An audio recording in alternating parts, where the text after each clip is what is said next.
1972 எம்ஜிஆரோட first election Madurai Dindigul மாயாத்தேவர் இருக்கிறார். ADMK form ஆனதுக்கு அப்புறம் பயங்கர க்ரௌட். அதுல சுப்பிரமணியம்னு ஒரு பையன் செத்து போயிடுறான். உனக்கு அப்பதான் கல்யாணம் ஆகி 6 மாசமும் 7 மாசமா இருக்கு. ஒய்ஃப் பிரெக்னெண்டா இருக்கான். செத்து போயிடுறான். அந்த இது நடக்கிறது 72ல. ஐ கோஸ் மதுரை கலெக்டர் 84-85. அந்த யூனிவர்சிட்டி திறக்கிறோம். மதர் தெரசா விமன்ஸ் யூனிவர்சிட்டி திறக்கிறோம். அப்ப நாங்க அங்கேருந்து வந்து நிறைய ப்ரோக்ராம்ஸ் ஏற்பாடு பண்ணிருக்கோம். சிஎம்காக வத்தலக்குண்டுல போட்டிருக்கோம். வத்தலக்குண்டுல டேர்னிங் எடுத்து இங்க கொடைக்கானல் போனோம். இப்படி போகும்போது நான் சிஎம் காளிமுத்து மினிஸ்டர் எல்லாம் ஒரே வண்டியில ஒரே கார்ல வரோம். அப்ப வந்து எம்ஜிஆர் கிட்ட சொல்றாரு வந்து இந்த இடத்துலதான் திண்டுக்கல்ல அப்ப வந்து சுப்பிரமணியம்னு ஒரு பையன் செத்து போயிட்டான்.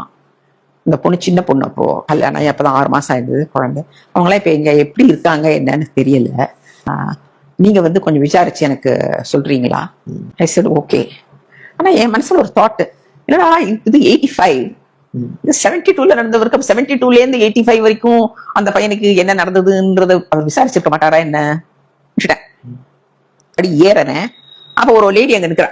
அவள் போலீஸ்கார போமா, அவள் சொல்றா சிஎம் தலைவரை பார்க்கணும் அதெல்லாம் பார்க்க முடியாது போன் போலீஸ்கார துரத்திட்டு இருக்கான். எனக்கு என்னமோ ஒண்ணு தோணிச்சு இருப்பான்னு சொல்லிட்டு யாருமா அப்படின்னு எனக்கு தலைவரை பார்க்கணும். என்ன விஷயம் அப்படின்னு திண்டுக்கல்ல செத்து போன சுப்பிரமணியோட ஒய்ஃப்னு சொன்னா அவருக்கு தெரியும். எனக்கு அப்பயே ஆச்சரியமா போயிடுது. நான் குடுக்குன்னு கையை பிடிச்சி இழுத்துட்டு வந்துட்டு சிஎம் முன்னால கொண்டு வந்து இதுதான் சுப்பிரமணியத்தோட ஒய்ஃப். சரி, அப்ப அதை கூப்பிட்டு போய் கேட்டேன். ஆமா, உன்னை பத்தி தான் பேசிட்டு இருந்தாரு கார்ல வரும்போது, உனக்கு என்ன ஹெல்ப் வேணும்னு கேட்டு சொல்ல சொன்னாரு. நான் அவர்கிட்ட சொல்லி உனக்கு அந்த உதவியை பண்ண சொல்றேன். வீட்டுக்காரர் இல்லைன்ற ஒரு குறைய தவிரமா எனக்கு எந்த குறையும் இல்ல.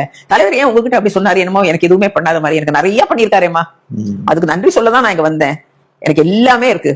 அதுக்கப்புறம் நான் கேட்டேன், நீங்க என்னமோ என்கிட்ட சொன்னதை பார்த்தா இந்த 72ல இருந்து 85 வரைக்கும் ஒன்னும் பண்ணாத மாதிரி பேசுறீங்க. அந்த பொண்ணு சொல்றா இவ்வளவு பண்ணினீங்க, ஏன் என்கிட்ட அப்படி சொன்னீங்கன்னு கேட்டேன்.